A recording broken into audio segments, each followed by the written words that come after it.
কৰিছিলে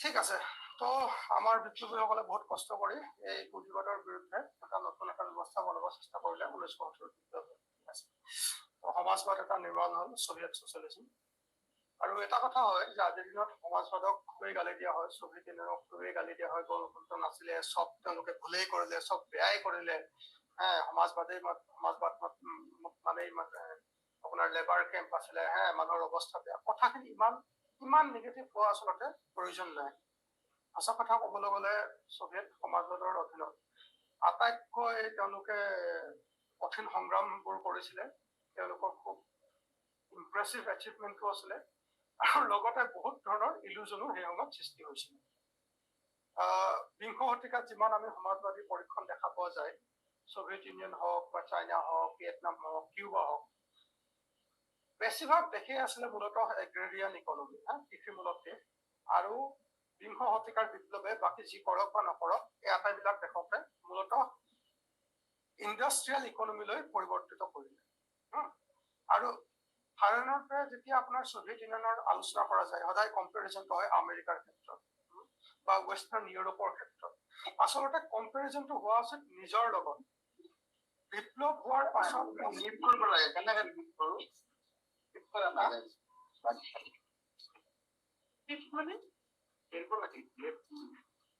আচ্ছা ঠিক আছে তো সাধাৰণতে আমেৰিকাৰ মানে ৰাছিয়াৰ কম্পেৰিজন সদায় আমেৰিকাৰ লগত কৰা হয় আচলতে কম্পেৰিজনটো নিজৰ হোৱা উচিত নিজৰ লগত হোৱা উচিত 1917 চনত বিপ্লৱ হোৱাৰ আগতে যিখন ৰাছিয়া আছিলে আৰু 1917 চনৰ পাছত যিখন ৰাছিয়া তাৰ কম্পেয়াৰ কৰিব লাগে বিপ্লৱ হোৱাৰ আগৰ চাইনা পাছৰ চাইনা বিপ্লৱ হোৱাৰ আগৰ ভিয়েটনাম পাছৰ ভিয়েটনাম সেইটো যদি চোৱা হয় তেতিয়াহ'লে এটা কথা নিঃসন্দেহে ক'ব পৰা যায় বিপ্লৱৰ ফলত হাজাৰ সীমাবদ্ধতা স্বত্তেও এই সমাজবিলাক পূৰ্বৰ সমাজতকৈ বেছি ন্যায়োচিত হৈছিল বেছি সমতামূলক হৈছিল আৰু পূৰ্বতকৈ বেছি ঐশ্বৰ্যশালী নাজানো প্ৰস্পৰাছটো কি বুলি ক'ব সম্পদশালী হৈছিলে নিজৰ পুৰণি ইতিহাসৰ তুলনাত আৰু এই সমাজবাদে বিংশ শতিকাৰ আটাইতকৈ যিটো ডাঙৰ চেলেঞ্জ আছিলে ফেচিবাদক মূলতঃ ৰেড আৰ্মিয়ে পৰাস্ত কৰিছিলে এই বিষয়ে কোনোৱে সন্দেহ নাই ৰেড আৰ্মিৰ অবিহনে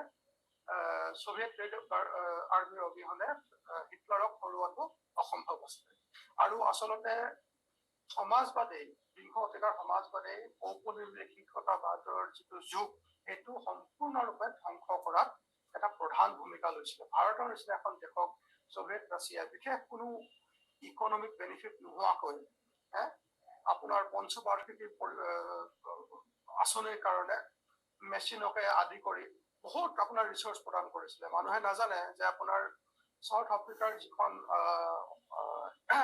আপোনাৰ বৰ্ণবাদী চৰকাৰৰ বিৰুদ্ধে যে যিটো সংগ্ৰাম হৈছিলে নেলছন মাণ্ডেলাৰ তেওঁলোকক আটাইতকৈ বেছি অস্ত্ৰ শস্ত্ৰকে আদি কৰি আটাইতকৈ বেছি যদি কোনোবাই সহযোগ কৰিছিলে সেয়া আছিল ছভিয়েট ইউনিয়ন অৰ্থাৎ কলনিয়েলিজিম ফেচিজিম দুইটা শত্ৰুকে হৰুৱাৰ ক্ষেত্ৰত সমাজবাদৰ এটা মূল ভূমিকা আছিলে গতিকে আমি সমাজবাদ বিংশ শতিকাৰ সমাজবাদী পৰীক্ষণ অকল নিগেটিভ আছিল বুলি কোৱা মানুহবিলাকক আমি এইবিলাক উদাহৰণ দিয়া উচিত কিন্তু তথাপিও এই কথা অনস্বীকাৰ্য যে বিংশ শতিকাৰ সমাজবাদৰ বহুতো সীমাবদ্ধতা দেখা গৈছিল শেষত দেখা গৈছিল যে সমাজবাদী অৰ্থনীতিবোৰ খুবেই ৰিজিড এইটো কি বুলি ক'ব আপোনাৰ প্ৰাণহীন অৰ্থনীতিলৈ পৰিণত হৈছিল ৰাজনৈতিক স্তৰত খুবেই এক অগণতান্ত্ৰিক ৰাজনৈতিক ব্যৱস্থা দেখা পোৱা গৈছিল আৰু সমাজৰ স্তৰত সমাজখন খুবেই নিষ্ক্ৰিয় হৈ পৰিছিল সমাজখনৰ ভিতৰত কোনো ধৰণৰ নতুন আপোনাৰ ইনিচিয়েটিভ কোনো নতুন ধৰণৰ আপোনাৰ এইটো অসমীয়াত কি বুলি কয় জানো চৰি মানে মই দিল্লীত ইমান দিন থাকি কিছুমান অসমীয়া শব্দ পাহৰি গৈছো মানে লিখোতে আহে কিন্তু কওঁতে পাহৰি যাওঁ নতুন কিছুমান ইনিচিয়েটিভ বুলিয়ে কওঁ নতুন ইনিচিয়েটিভ লোৱা দেখা নগৈছে সম্পূৰ্ণ এখন নিষ্ক্ৰিয় সমাজ দেখা পোৱা গৈছে গতিকে ইয়াৰ পৰা শিক্ষা লৈ এতিয়া কথা হৈছে যে অনাগত সময়ত সমাজবাদৰ যিটো আমি এটা নতুন মডেল গঢ় দিম যি নতুন এটা সপোন আমি ৰাইজৰ সন্মুখত আগবঢ়াম তাৰ কাৰণে ন্যূনতম চৰ্ত কি কি হ'ব লাগিব প্ৰথমটো হ'ব লাগিব যে অৰ্থনীতিখন গণতান্ত্ৰিক হ'ব লাগিব লগতে ডাইনামিক হ'ব লাগিব ৰিজিড ইকনমি হ'ব নোৱাৰিব দ্বিতীয়তে ৰাজনৈতিক স্তৰটো ৰাজনৈতিক গাঁথনিটো গণতান্ত্ৰিক হ'ব লাগিব। তৃতীয়তে সমাজখনো প্ৰগতিশীল হ'ব লাগিব। এই তৃতীয় পইণ্টৰ বিষয়ে আমি আন কেতিয়াবা আলোচনা কৰিম, যেতিয়া আমি সংস্কৃতিৰ বিষয়ে কোনোবা দিন আলোচনা কৰিম। তাৰ কাৰণে সুকীয়া আলোচনাৰ প্ৰয়োজনীয়তা আছে, গতিকে আজি সেই বিষয়ে আমি বিশেষ আলোচনা নকৰোঁ। আমি প্ৰথম দুটা পইণ্ট ইকনমি আৰু পলিটি তাৰ বিষয়ে আলোচনা কৰিম। এতিয়া আজিৰ দিনত আচলতে সকলো সমাজবাদীৰ কাৰণে মূল প্ৰশ্ন হৈছে যে কেনেকৈ ৰাজনৈতিক আৰু আৰ্থিক দুয়োটা স্তৰতে গণতন্ত্ৰ সম্ভৱপৰ কৰিব পৰা যায়। আমি দেখিলো পুঁজিবাদৰ ভিতৰত আৰ্থিক স্তৰত গণতন্ত্ৰ দেখা পোৱা নাযায়, ৰাজনৈতিক স্তৰত গণতন্ত্ৰ দেখা পোৱা যায়, তাতো বহুতো সীমাবদ্ধতা থাকে। সমাজবাদৰ অধীনত আমি ৰাজনৈতিক গণতন্ত্ৰটো থাকিবই, তাৰ লগতে আমি আৰ্থিক স্তৰতো আমি গণতন্ত্ৰ স্থাপন কৰিম। এইটো হ'ল আমাৰ আজিৰ দিনৰ টাস্ক, আৰু এইটো কেনেদৰে কৰা যায়। এণ্ড দিছ ইজ এইটোৱে হ'ল আজিৰ দিনত আচলতে আটাইতকৈ বেছি কঠিন প্ৰশ্ন। আৰু যেতিয়ালৈকে আমি তাৰ এটা সন্তোষজনক উত্তৰ উলিয়াব নোৱাৰো, তেতিয়ালৈকে আচলতে আমি আজিৰ যিটো প্ৰজন্ম তাক আচলতে সমাজৰ বিষয়ে আকৰ্ষিত কৰিবলৈও আমি সক্ষম নহম। আচ্ছা, এতিয়া আমি মই জাষ্ট স্নেপশ্বট এটা লৈছো যে সোভিয়েট যিখন অৰ্থনীতি সেইখন কেনেকুৱা ধৰণৰ অৰ্থনীতি আছিলে 1980ৰ দশকৰ আপোনাৰ আৰম্ভণিত, শেষত নহয় আৰম্ভণিত। সোভিয়েট যিখন অৰ্থনীতি ই প্ৰতি বছৰে 1,20,00,000 ধৰণৰ বেলেগ বেলেগ প্ৰডাক্ট নিৰ্মাণ কৰিছিলে। 1,20,00,000। দেশত থকা ফেক্টৰীৰ সংখ্যা আছিলে প্ৰায় 10,000। তাৰ উপৰিও ট্ৰান্সপৰ্ট চিষ্টেম আছিলে আপোনাৰ সীমা সংখ্যা দিয়া নাই আৰু ৰেলৱে আছিলে, আপোনাৰ পাৱাৰ গ্ৰিড আছিলে, মেট্ৰ' আছিলে, গোডাউন, ইকুইপমেণ্ট, ৰ মেটেৰিয়েলছ, তাৰপিছত বস্তু বাহিনী বিক্ৰী কৰাৰ retail centre. It was a giant economy, খুবেই এখন ডাঙৰ এখন ইকনমি আছিলে। এটা প্ৰশ্ন হয়, এই ইকনমিখন কেনেকে পৰিচালিত হৈছিলে? এতিয়া এটা কথা কওক, আপুনি কল্পনা কৰক যে সোভিয়েট ইউনিয়নত আপোনাক ধৰি লওক 1980ৰ দশকত বহুতে কয় যে সংশোধনবাদী নেতা পাৱাৰলৈ আহিলে, অনা বিপ্লৱী বা প্ৰতি বিপ্লৱী নেতৃত্ব পাৱাৰলৈ আহিলে। এতিয়া আপুনি এজিউম কৰক যে ধৰক লেনিন কেনেবাকে পুনৰ জীৱন পালে বা মাৰ্ক্স পুনৰ জীৱন পালে, তেওঁ ঘূৰি আহিলে, বা নতুন প্ৰজন্ম প্ৰকৃততে ৰিয়েল বিপ্লৱী কিছুমানে সোভিয়েট ইউনিয়নৰ যিটো ৰাজনৈতিক ক্ষমতা সেইটো কেনেবাকে দখল কৰিলে। তাৰ পাছত তেওঁলোকৰ ধৰি লওক টাস্ক হ'ল, তেওঁলোকে নিশ্চয় নিৰ্ণয় কৰিলে যে আমি এতিয়া সোভিয়েট ইউনিয়নত প্ৰকৃত গণতন্ত্ৰ স্থাপন কৰিম ৰাজনৈতিক স্তৰত আৰু আৰ্থিক স্তৰত। তেওঁলোকে এতিয়া কামটো কেনেকে কৰিব? তেওঁলোকৰ অনুকূল টাস্ক দিয়া হ'ল, কেনেকে কৰিব? এতিয়া আমি চবেই জানো সোভিয়েট ইউনিয়ন এখন আনডেমক্ৰেটিক কাণ্ট্ৰি আছিলে। তাত ইকনমিক প্লেন কেনেকে হ'ব তাত শ্ৰমিকক সোধা নহৈছিলে, ওপৰৰ পৰা বস্তুবোৰ ডিটাৰমাইন হৈ আহিছিলে। এতিয়া নতুন শাসকসকলে, নতুন মানে বিপ্লৱীসকলে ডিচাইড কৰিলে যে তেওঁলোকে এতিয়া সকলো বস্তু জনগণৰ অংশগ্ৰহণৰ জৰিয়তে সকলোবোৰ সিদ্ধান্ত গ্ৰহণ কৰিব। অৰ্থাৎ 1,20,00,000 বেলেগ বেলেগ প্ৰডাক্ট কেনেকে বনাব, ধৰি লওক আলপিন এটা কিমান আলপিন নিৰ্মাণ কৰা হ'ব, বা জোতা কিমানযোৰ জোতা নিৰ্মাণ কৰা হ'ব, কিমান ভেৰাইটি থাকিব, তাত কি কি ধৰণৰ ৰ মেটেৰিয়েল হ'ব, কি কি ধৰণৰ প্ৰডাক্ট মিক্স হ'ব, কি কি ধৰণৰ টেকনলজি হ'ব। প্ৰতিটো প্ৰডাক্ট নিৰ্মাণ কৰাৰ বাবে হেজাৰ ধৰণৰ বেলেগ বেলেগ আপোনাৰ সিদ্ধান্ত ল'ব লগা হয়। এতিয়া ধৰক সোভিয়েট কংগ্ৰেছ, সোভিয়েট সংসদত ধৰি লওক নতুন কমিউনিষ্ট পাৰ্টি ডিচাইড কৰিলে যে সকলো শ্ৰমজীৱী জনগণে নিজৰ প্ৰতিনিধি চয়ন কৰি সোভিয়েট পাৰ্লিয়ামেণ্টত নিজৰ প্ৰতিনিধি পঠালে। ঠিক আছে, প্ৰকৃত আপোনাৰ ধৰি লওক নিৰ্বাচন হ'ল, জেনুইনলি প্ৰতিটো ফেক্টৰীৰ পৰা শ্ৰমিকসকলে নিৰ্বাচিত কৰি এজন এজন প্ৰতিনিধি পঠালে। ধৰক 500 প্ৰতিনিধি আহিলে, সোভিয়েট সংসদত 500 প্ৰতিনিধি আহিলে। হিচাপ মতেতো 10,000তকৈ বেছি হ'ব লাগে, বাট লেটছ এজিউম 500 প্ৰতিনিধি আহিলে। এতিয়া প্ৰশ্ন হ'ল যে তেওঁলোকে একেলগে এতিয়া বহি ইকনমিক প্লেন বনাব। সমস্যাটো হ'ল কেনেকে বনাব? এটা প্ৰডাক্টৰ বিষয়ে আলোচনা কৰোঁতে জোতা কিমান নিৰ্মাণ কৰিব সেইটোৰ বিষয়ে যদি আলোচনা কৰি সিদ্ধান্ত ল'ব লগা হয় কিমান যোৰ জোতা, কিমান ধৰণৰ ভেৰাইটি, কি ৰ মেটেৰিয়েল তাত ব্যৱহাৰ কৰা হ'ব, সেইটো কিজানি সিদ্ধান্ত লওঁতে কেইবাদিনো লাগিব। আমি মানি ললো তথাপিও ধৰক এটা প্ৰডাকশ্যনৰ বিষয়ে সিদ্ধান্ত লওঁতে তেওঁলোকক 5 মিনিট লাগিল। এতিয়া আপুনি নিজে হিচাপ কৰক 1,20,00,000 বেলেগ বেলেগ প্ৰডাক্টৰ বিষয়ে আলোচনা কৰি সিদ্ধান্ত লওঁতে কিমান সময় লাগিব। অৰ্থাৎ কম্প্ৰিহেনচিভ ডেমক্ৰেটিক প্লেন এখন সোভিয়েট পাৰ্লিয়ামেণ্টৰ দ্বাৰা আচলতে নিৰ্মাণ কৰা সম্ভৱেই নহ'ব। কিজানি আপোনাৰ লাখ লাখ বছৰ প্ৰয়োজন হ'ব। This is a very practical question. অৰ্থাৎ সোভিয়েট ইউনিয়নত আপুনি গণতন্ত্ৰ স্থাপন কৰিলেও আপুনি দেখিব যে সেই গণতন্ত্ৰ স্থাপনৰ পাছত আপুনি অৰ্থনীতিখন পাৰ্লিয়ামেণ্টৰ দ্বাৰা চলাব পৰা নাই। আচ্ছা, এতিয়া এইটো প্ৰব্লেম আচলতে সোভিয়েট ইউনিয়নত আছিলে। তো এতিয়া প্ৰশ্ন হৈছে যে সোভিয়েট ইউনিয়নত তেনেহ'লে প্লেনিং আচলতে কৰা কেনেকৈ হৈছিলে, কেনেকৈ প্লেন কৰিছিলে? তাৰ উত্তৰটো হৈছে যে সোভিয়েট ইউনিয়নৰ যিটো আটাইতকৈ যিটো হায়েষ্ট ডিচিজন মেকিং বডি, তাক গছ প্লান কওক বা আপুনি কেন্দ্ৰীয় পৰিকল্পনা বিভাগ বুলি কওক বা চেন্ট্ৰেল কমিটি কওক, নাম যিকোনো দিব পাৰে। ধৰি লওক চেন্ট্ৰেল কমিটি বুলিয়ে কৈ দিছো, মানে কমিউনিষ্ট পাৰ্টি চেন্ট্ৰেল কমিটিয়ে ডিচাইড কৰিছে। তেওঁলোকে কি কৰে, কেইটামান নিৰ্দিষ্ট কিছুমান বস্তুৰ সিদ্ধান্ত চেন্ট্ৰেল কমিটিয়ে ল'ব। সেইবিলাক বস্তু আপোনাৰ ধৰি লওক মিলিটাৰী প্ৰডাক্টছ, মিছাইল, বন্দুক, বোমা বা আপোনাৰ মহাকাশত আপোনাক স্পুটনিক বনাব এতিয়া মিলিটাৰী প্ৰগ্ৰাম হওক বা স্পেচ প্ৰগ্ৰাম হওক, তাৰ কাৰণে যিমানবিলাক ইকুইপমেণ্টৰ প্ৰয়োজন হয় সেইবিলাক কিমান পৰিমাণে নিৰ্মাণ কৰা হ'ব, সেইবিলাক চেন্ট্ৰেল কমিটিয়ে বিশেষজ্ঞসকলৰ লগত কথা পাতি নিৰ্ধাৰণ কৰে। আৰু উৎপাদনৰ প্ৰক্ৰিয়াটো চেন্ট্ৰেল কমিটিয়ে নিজৰ দ্বাৰা ক্লোজ নিৰীক্ষণৰ দ্বাৰা, ক্লোজ ইনস্পেকশ্যনৰ দ্বাৰা তেওঁলোকে এইটো এনচিয়ৰ কৰে যে ভালতকৈ ভাল বস্তু এটা নিৰ্মাণ হৈছে।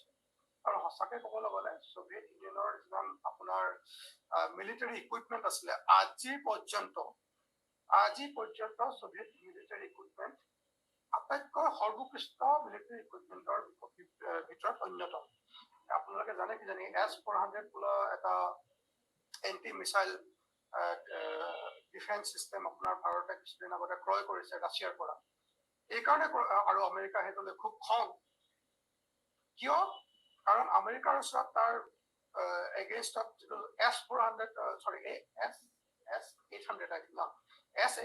এগেইনষ্টত আমেৰিকাৰ যিটো এণ্টি মিছাইল ডিফেন্স চিষ্টেম আছে, যাক পেট্ৰিয়ট বুলি কোৱা হয়, তাৰ কোৱালিটিও বেয়া আৰু তাৰ দামটোও বেছি। তো সোভিয়েট যিটো লিগেচিৰ ফলত আজিও ৰাছিয়াৰ যিটো মিলিটাৰী ইকুইপমেণ্ট বনোৱাৰ যিটো কেপাচিটি, টেকনলজি, কোৱালিটি খুবেই ভাল। প্ৰব্লেমটো হ'ল এইটো যে চেন্ট্ৰেল কমিটিয়ে আপোনাৰ 1,20,00,000 বেলেগ বেলেগ প্ৰডাক্ট, প্ৰতিটো প্ৰডাক্ট কেনেকে নিৰ্মাণ হ'ব, কি টেকনলজি ইউজ কৰা হ'ব, প্ৰডাক্টটো ভাল হৈছে নে নাই, সেইটো নিৰীক্ষণ কৰাটো চেন্ট্ৰেল কমিটিৰ বাবে সম্ভৱেই নহয়। আচলতে কোনো কমিটিৰ বাবেই এই কথাটো সম্ভৱপৰ নহয়। গতিকে সলিউশ্যন কি কৰা যায়? সলিউশ্যন তেওঁলোকে এতিয়া চেন্ট্ৰেল কমিটিয়ে এটা সলিউশ্যন উলিয়ালে। সলিউশ্যনটো হ'ল এইটো যে আমি কোৱান্টিটেটিভ ক্ৰাইটেৰিয়া ইউজ কৰিম। মানে ধৰি লওক আপুনি কিমানযোৰ জোতা আপুনি ডিচাইড কৰি দিলে, ঠিক আছে সোভিয়েট ইউনিয়নৰ আপোনাৰ এতিয়া জনসংখ্যা আছে 10,000 মানুহ, ঠিক আছে অহা বছৰৰ কাৰণে 10,000যোৰ জোতা লাগিব। বা সোভিয়েট ইউনিয়নক মানে আপোনাৰ কাপোৰৰ যিটো মেইন ডিমাণ্ড, মানে চোলা তোলা চোলা চব মিলাই মেলি কিজানি 1000 মিটাৰ কাপোৰৰ প্ৰয়োজন হ'ব। গতিকে চেন্ট্ৰেল কমিটিয়ে কৈ দিলে 1000 মিটাৰ কাপোৰ অহাবাৰ প্লানত তহঁতি মানে নেক্সট টাইম যিটো প্লেন হয় তাত তহঁতি প্ৰডিউচ কৰিবি 1000 মিটাৰ কাপোৰ, 10,000যোৰ জোতা, এনেকে আপুনি কোৱান্টিটেটিভ ক্ৰাইটেৰিয়া কিছুমান দি দিয়া হ'ল। আৰু মেচিনৰ হিচাপত কৰা হ'ল যে আমি 10টা মেচিন বা 10 কিলো মেচিন, 10 কিলো নহয় আচলতে, মই জাষ্ট কোৱান্টিটিটো কম কৰি কৈছো।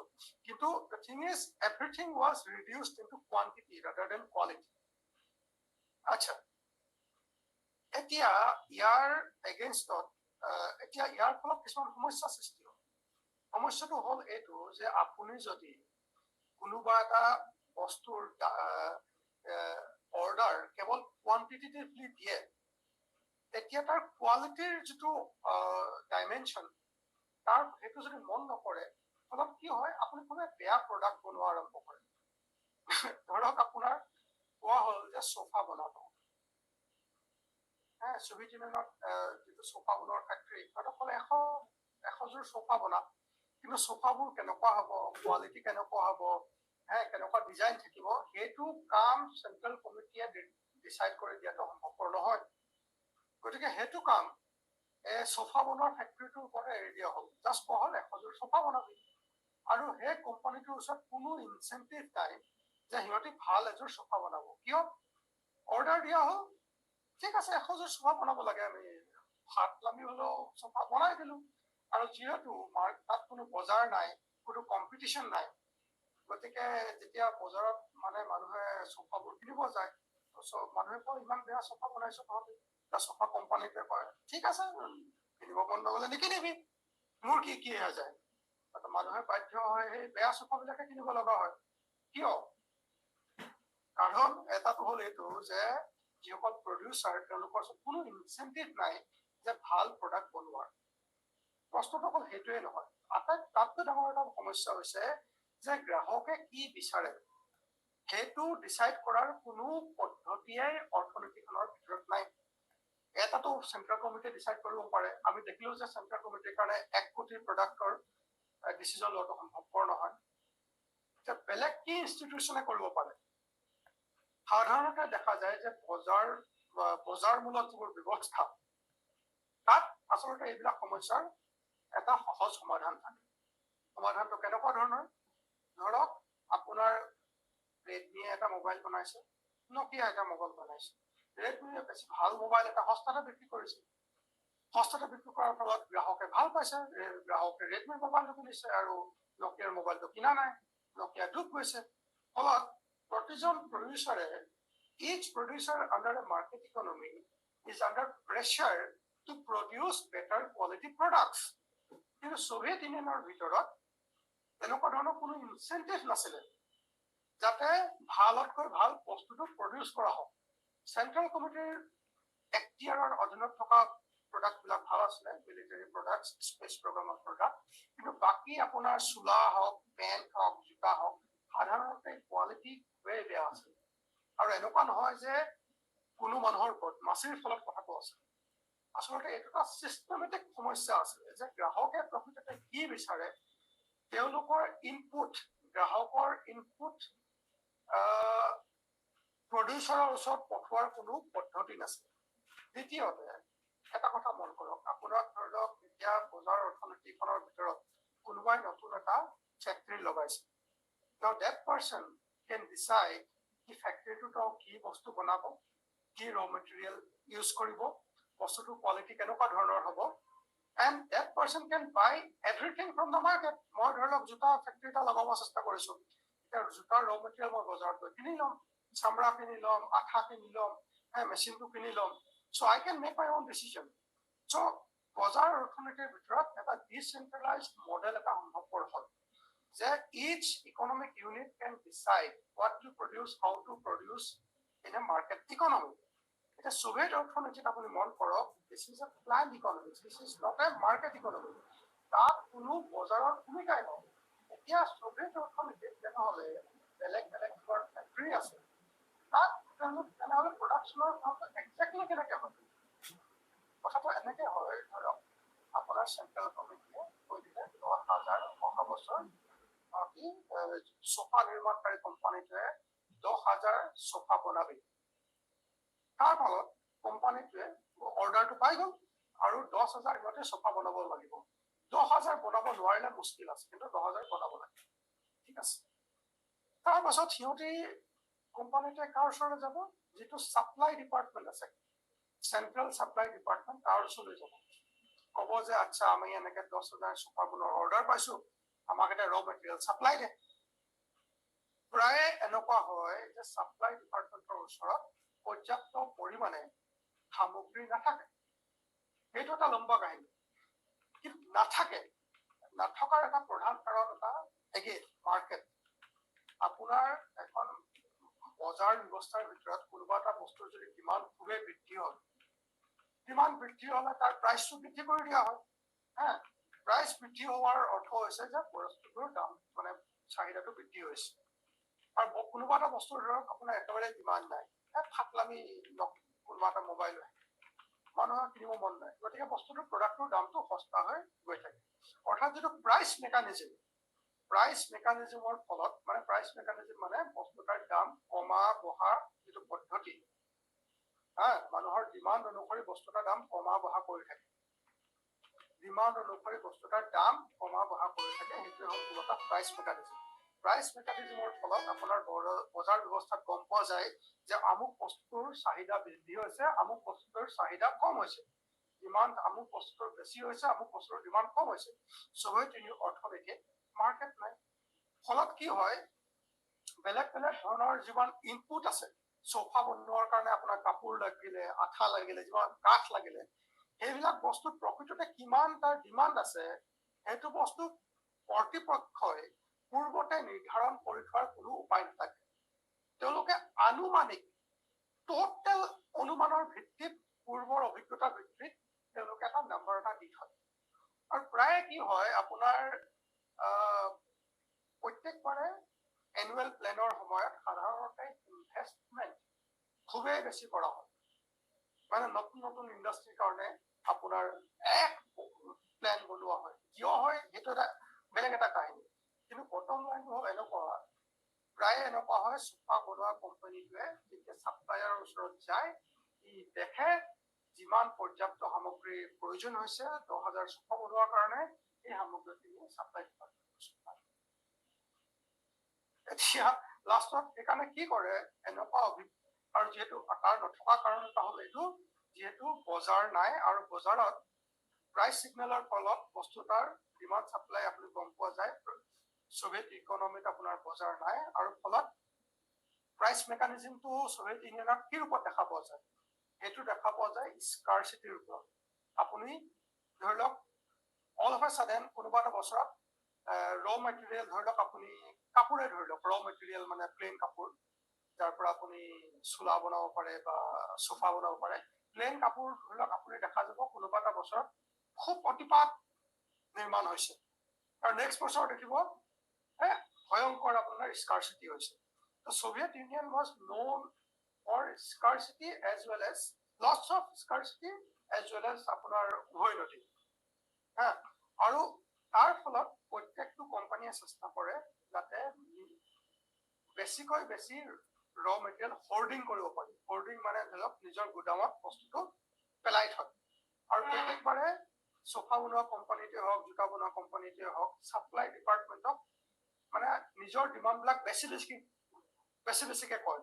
যদি 100 ইউনিট লাগে, কয় যে নাই আমাক 200 ইউনিট লাগিব। কিয়? যাতে নেক্সট টাইম যাতে কোনো সমস্যা সৃষ্টি নহয়। আৰু ফলত চবেই যদি বেছি বেছি ডিমাণ্ড কৰে, লাষ্টত গৈ আপোনাৰ স্কাৰচিটি প্ৰশ্নটো বৃদ্ধি হৈ যায়। এগেইন সমস্যা কেৱল ইমানেই নহয়, এতিয়া আমি অলপ আগতে আলোচনা কৰিছিলো যে মাৰ্কেট ইকনমিত আপোনাৰ খুবেই তীব্ৰ গতিৰে টেকনলজিকেল গ্ৰোথ খুবেই গতিৰে বৃদ্ধি হয়, কিন্তু সমাজবাদৰ অধীনত ওলোটাটো দেখা যায়। তাত যিকোনো ধৰণৰ ইনোভেশ্যন, যিকোনো ধৰণৰ নতুন প্ৰযুক্তি ব্যৱহাৰ কৰাটো খুবেই টান হৈ পৰে। কিয়?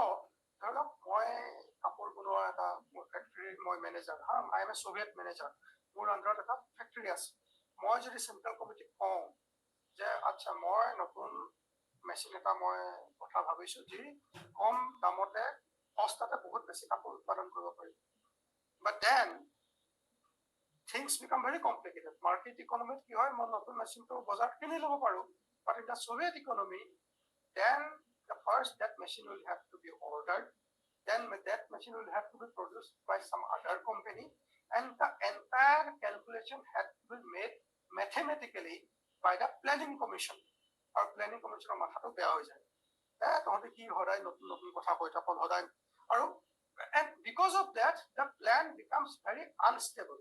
আচলতে যে কোৱা হয় যে সোভিয়েট ইউনিয়নখন খুবেই পৰিকল্পিত অৰ্থনীতি আছিলে, নহয় পৰিকল্পনা কৰিব চেষ্টা কৰা হৈছিলে কিন্তু এই অৰ্থনীতিখন খুবেই অস্থিৰ ইকনমি অস্থিৰ অৰ্থনীতি আছিলে আচলতে প্লেনিং কৰাৰ নামত তাত বিভিন্ন ধৰণৰ অস্থিৰতা বাৰম্বাৰ সৃষ্টি হৈ থাকিছিলে এখনো পঞ্চবাৰ্ষিকী প্লেন নাই সোভিয়েট ইউনিয়নত যিখন প্লেন বনোৱাৰ পাছত সেইখন প্লেনে এক্সেক্টলি ইমপ্লিমেণ্ট কৰা হৈছে আৰু তাৰ কাৰণ বুজাটো কঠিন নহয় এইবিলাক বাৰম্বাৰ বহুত ধৰণৰ আপোনাৰ লাখ লাখ ধৰণৰ ডিচিজন ল'ব লগা হয় মানে কাৰ কোম্পানী কাৰ বনোৱা কোম্পানী এটা আপোনাৰ কোনোবা এটা কম্পনেণ্ট ধৰি লওক আপুনি চেষ্টা কৰিলে কাৰ বনোৱা কোম্পানীত বেলেগ এটা কম্পনেণ্ট এইবাৰ ধৰি লওক গাড়ীৰ চিটৰ চামৰাখন বেলেগ ধৰণৰ আপুনি চামৰা দিব চেষ্টা কৰিলে তাৰ ফলত আপুনি চামৰাৰ উদ্যোগটো অৰ্ডাৰ দিব লগা হ'ল চামৰাৰ উদ্যোগটো চলিবলৈ আকৌ তাৰ নিজৰো ইনপুট প্ৰয়োজন হয়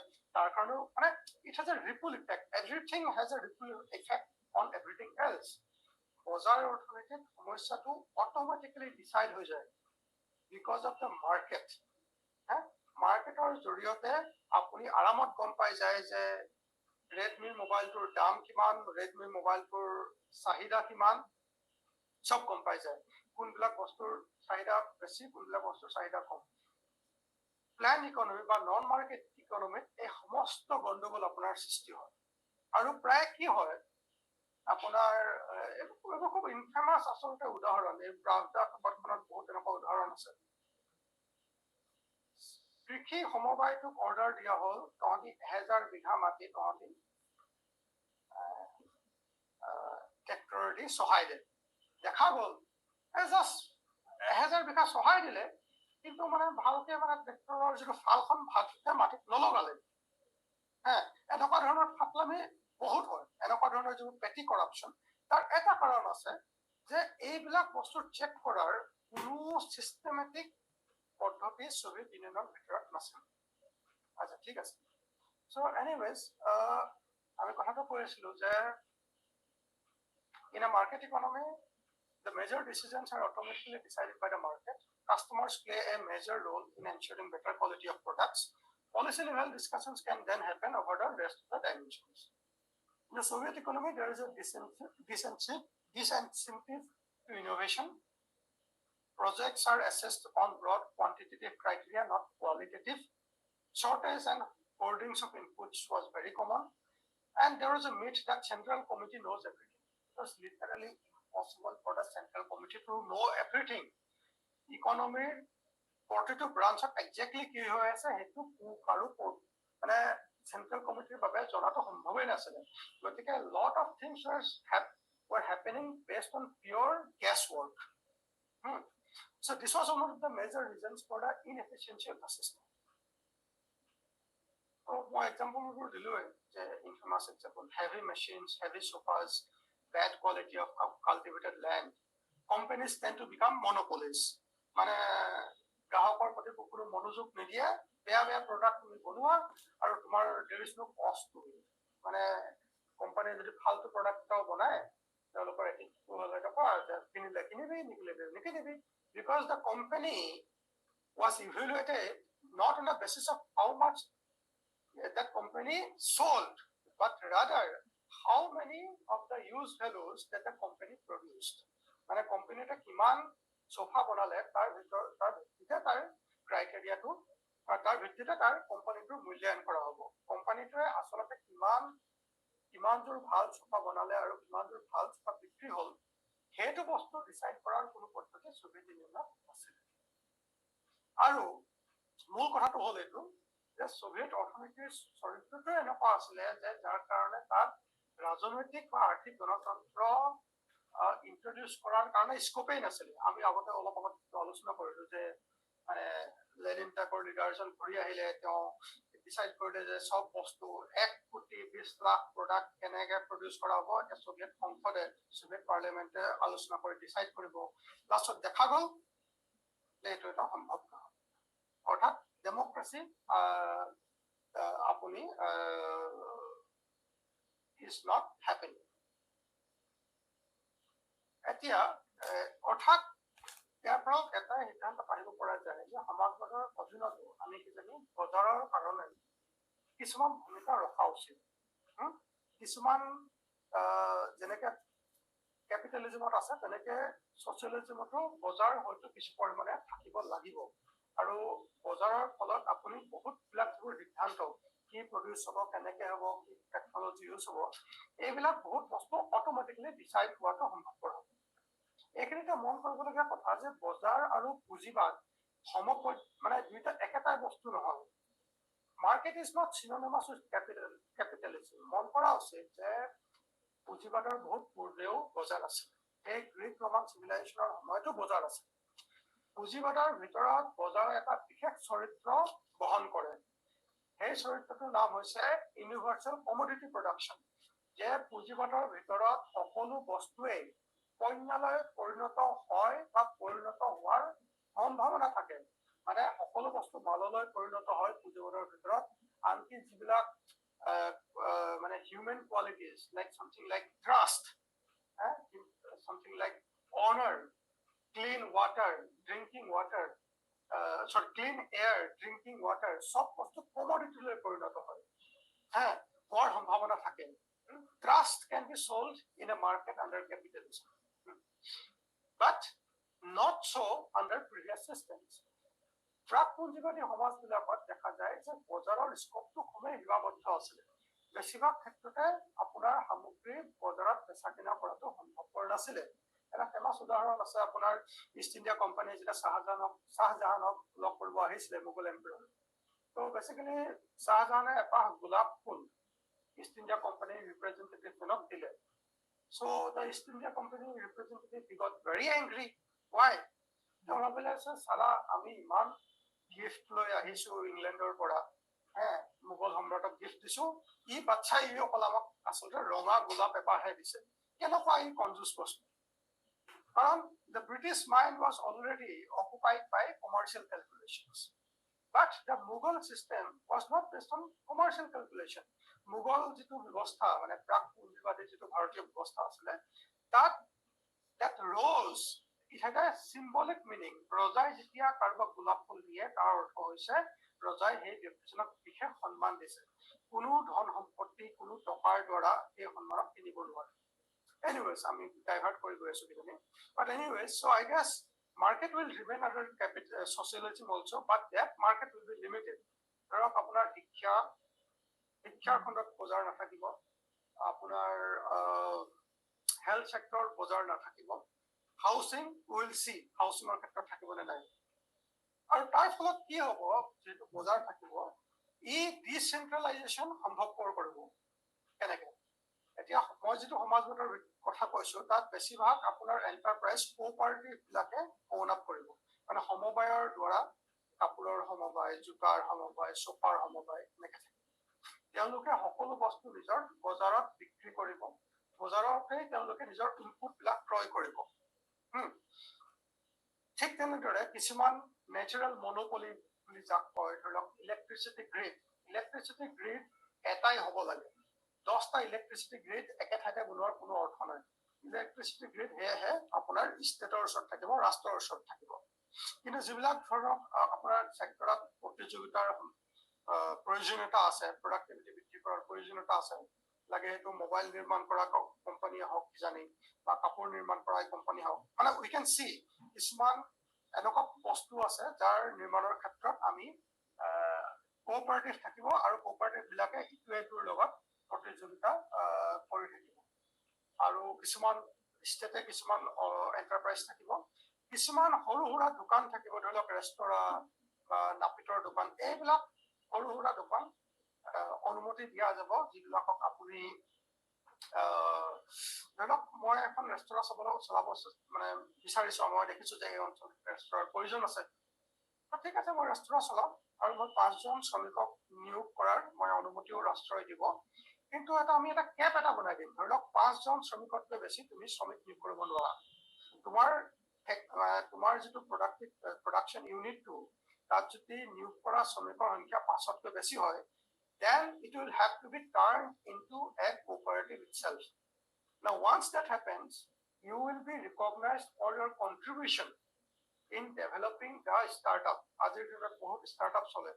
Then again, socialism to startup solibo, বহুত মানুহে ষ্টাৰ্টআপ কৰাৰ মানে এন্টাৰপ্ৰিনিয়ৰ উদ্যোগী মানুহক ষ্টাৰ্টআপ কৰিবলৈ দিয়া হ'ব বাট বিয়ণ্ড দ্য পইণ্ট মানে we can think about it যে কোন কেপটো ক'ত লগোৱা আছে 5জন শ্ৰমিক 10জন শ্ৰমিক 20জন শ্ৰমিক উই উইল থিংক এবাউট ইট মই এটা ধৰি লৈছোঁ ধৰি লওক 5জন শ্ৰমিকতকৈ বেছি নিয়োগ কৰাৰ যিকোনো এণ্টাৰপ্ৰাইজ অট'মেটিকেলি সি কোঅপাৰেটিভলৈ পৰিণত কৰা হ'ব আৰু যিজন মানুহে এই ষ্টাৰ্টআপটো কৰিছিলে তেওঁক ছ'চিয়েলি ৰিকগনাইজ কৰা হ'ব তেওঁক সন্মান দিয়া হ'ব তেওঁক কিজানি মনিটৰী কিছুমান সা সুবিধাও দিয়া হ'ব আৰু কিছুমান ইণ্ডিপেণ্ডেণ্ট প্ৰডিউচাৰ থাকিব ডক্টৰ থাকিব লয়াৰ থাকিব এতিয়া এই ব্যৱস্থাটোৱে আচলতে আপোনাৰ ৰাজনৈতিক গণতন্ত্ৰ সম্ভৱপৰ কৰিব কিয়নো এতিয়া আপুনি ধৰি লওক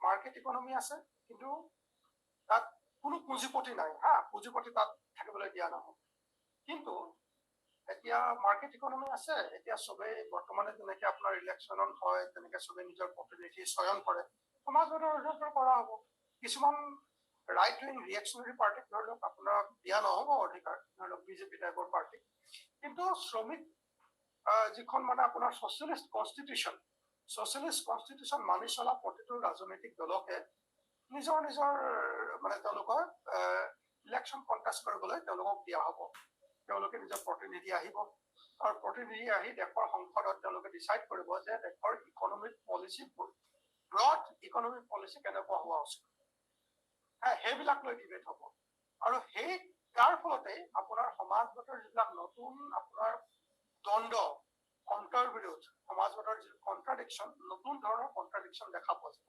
কণ্ট্ৰাডিকশ্যনবোৰ কেনেকুৱা ধৰণৰ হ'ব উদাহৰণ এটা দিছোঁ ধৰি লওক আপোনাৰ দেখা যাব যে যিহেতু বজাৰমূলক ব্যৱস্থা কম্পিটিশ্যন থাকিব ফলত কিছুমান ধৰি লওক আপোনাৰ কোম্পানীয়ে খুবেই আগবাঢ়ি গৈছে আৰু কিছুমান উদ্যোগে খুব বেয়া অৱস্থা হৈছে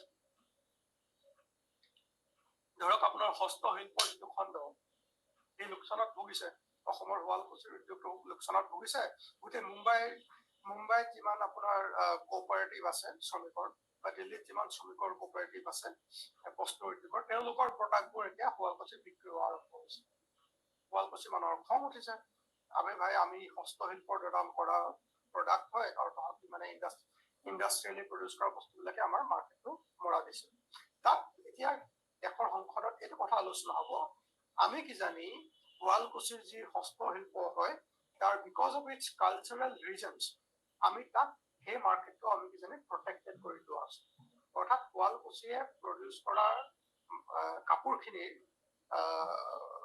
মালখিনি য'ত বিক্ৰী কৰা হ'ব সেই মাৰ্কেটখন প্ৰটেক্টেড মাৰ্কেট কৰা হ'ব বা এনেকুৱাও কৰিব পৰা যায় শুৱালকুছিৰে প্ৰডিউচ কৰা প্ৰডাক্টখিনিক আপুনি টেক্স কনচেশ্যন দিলে আৰু বাকী যিমান আপোনাৰ কোঅপাৰেটিভ আছে সিহঁতৰ ওপৰত বেছি টেক্স লগালে so' the products come to as at par with each other তেনেকুৱা ধৰণৰ আপুনি হাজাৰ কাম কৰিব পাৰে এতিয়া কি হ'ল আপুনি ছ'ভিয়েট ইউনিয়নত যিটো সমস্যা দেখা গৈছিলে 1,20,00,000 প্ৰডাক্ট কেনেকে নিৰ্মাণ কৰা হ'ব কেনেকে প্লেন কৰা হ'ব সেইটো সমস্যা এতিয়া আপোনাৰ সন্মুখত গুচি গ'ল কাৰণ মাৰ্কেটেই প্ৰতিটো বস্তু কেনেকে প্ৰডিউচ কৰা হ'ব কি টেকনলজি প্ৰডিউচ কৰা হ'ব অলৰেডি মাৰ্কেটে অট'মেটিকলি ডিচাইড কৰি দিছে now your task is socialist পাৰ্লিয়ামেণ্টে কি কৰিব the socialist parliament will keep a close watch on the socialist market and they will decide যে সেই মাৰ্কেটখন কি গতিৰে বহা উচিত কোনটো দিশেৰে বহা উচিত কোনবিলাক ছেক্টৰক আমি স্পেচিয়েল টেক্স কনচেশ্যন দিয়া উচিত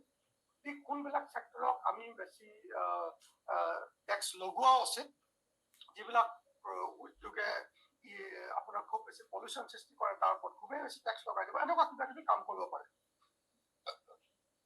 ঠিক আছে আৰু ইয়াৰ ফলত কি হ'ব এই বিষয়ে কোনো সন্দেহ নাই যে আচলতে অৰ্থনীতিখন কোন দিশেৰে আগবাঢ়িব কোনবিলাক উদ্যোগক প্ৰটেকশ্যন দিয়া হ'ব কোনবিলাক কোঅপাৰেটিভক প্ৰটেকশ্যন দিয়া নহ'ব these will going to be contentious issues আৰু বেলেগ যিমান ৱৰ্কিং ক্লাছৰ party they will debate with each other তেওঁলোকে ৰাজহুৱা স্থানত নিৰ্বাচনী প্ৰচাৰৰ সময়ত তেওঁলোকে ভাষণ দি ক'ব যে আমাৰ পাৰ্টিৰ যিটো ভিজন আছে সেইটোৰ মতে চলক কিন্তু বেলেগ ৰাজনৈতিক দল থাকিব কিন্তু কোঅপাৰেটিভ ছ'চিয়েলিজম অৰ্থাৎ কোঅপাৰেটিভ চিষ্টেমটোক প্ৰশ্ন কৰাৰ অধিকাৰ কাকোৱে দিয়া নহ'ব ব্যক্তিগত পুঁজিৰ খোপতা কৰাটো আপোনাৰ বেন কৰা হ'ব সমাজবাদী যিখন আপোনাৰ constitution, it will Ben that.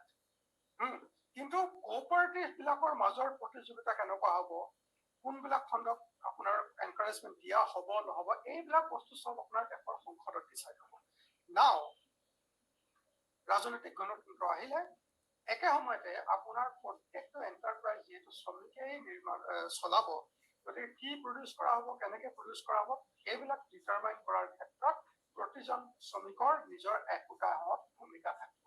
অৰ্থাৎ আৰ্থিক গণতন্ত্ৰও এইটো নতুন ব্যৱস্থাত আপোনাৰ সম্ভৱপৰ হৈ উঠিব।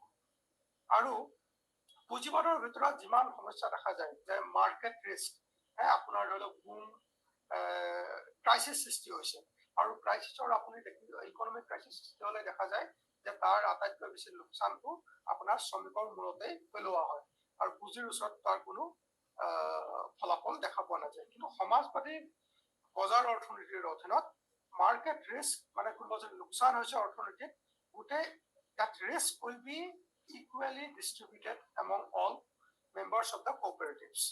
কোনোবা যদি উদ্যোগ ফেইলাৰ হৈ গৈছে, পুঁজিবাদৰ ভিতৰত দেউলীয়া হৈ গ'লে মানুহে চুইচাইড কৰিব লগা হয়, the socialist system will devise such mechanisms, য'ৰ ধৰক আপোনাৰ লোকচান হৈ থকা ফেক্টৰীটো ৰিভাইভেলৰ কাৰণে লোন দিয়াৰ চিষ্টেম কৰিব, এনেকুৱা বেলেগ বেলেগ ধৰণৰ আপোনাৰ ব্যৱস্থা কৰিব। এণ্ড যদিও বেলেগ বেলেগ কোঅপাৰেটিভৰ মাজত প্ৰতিযোগিতা চলিব, nonetheless there will be a general sense of social solidarity. পুঁজিবাদৰ ভিতৰত যেনেকে একদম ডিঙি কাটি দিয়াৰ ধৰণৰ প্ৰতিযোগিতা থাকে, তেনেকুৱা ডিঙি কাটি দিয়াৰ ধৰণৰ প্ৰতিযোগিতা নাথাকিব, কাৰণ সকলোকে স্বাস্থ্য সেৱা দিয়া হ'ব, চবকে আপোনাৰ নিবনুৱা ভাত্তা দিয়া হ'ব, চবকে আপোনাৰ ভাল শিক্ষা দিয়া হ'ব। গতিকে এনেকুৱা ভাল ছ'চিয়েল ছিকিউৰিটি থকা ব্যৱস্থা এটাৰ ভিতৰত আপুনি কাৰোবাৰ ডিঙি কটা টাইপৰ মানে কাট থ্ৰট কম্পিটিশ্যন কৰাৰ প্ৰয়োজনীয়তা নাথাকিব, কাৰণ কোনোবা কোঅপাৰেটিভে যদি এনেকুৱা খুবেই বেছি এনেকুৱা 2 নম্বৰী প্ৰতিযোগিতাত নামে, mechanisms will be developed to keep checks on that cooperative. সমাজবাদী যিখন কনষ্টিটিউশ্যন তাৰ দোহাই দি দেশৰ তেতিয়া আপোনাৰ যিটো ছ'চিয়েলিষ্ট যিটো জুডিচিয়াৰী থাকিব, জুডিচিয়াৰীৰ ওচৰত আপুনি কেছ দিব, জুডিচিয়াৰীয়ে ক'ব যে নাই, তুমি যিবোৰ মানে নিজৰ কম্পিটিটৰক হৰুৱাবলৈ যিবোৰ প্ৰেক্টিছ তুমি কৰিছা, these are harmful, don't do such competitions, এনেকুৱা ধৰণৰ আপুনি কিছুমান ব্যৱস্থা কৰিব পৰা যাব। এণ্ড যিহেতু পুঁজিবাদৰ ভিতৰত থকা যিমানবিলাক সমস্যা, কাট থ্ৰট কম্পিটিশ্যন, ডগ ইট ডগ টাইপৰ competition, risk distributed only over the heads of the workers, all these things will go away. Market will be there, but as economy based on social solidarity will also be there. So that was the end of my presentation. I guess we can open the session for question and answer now.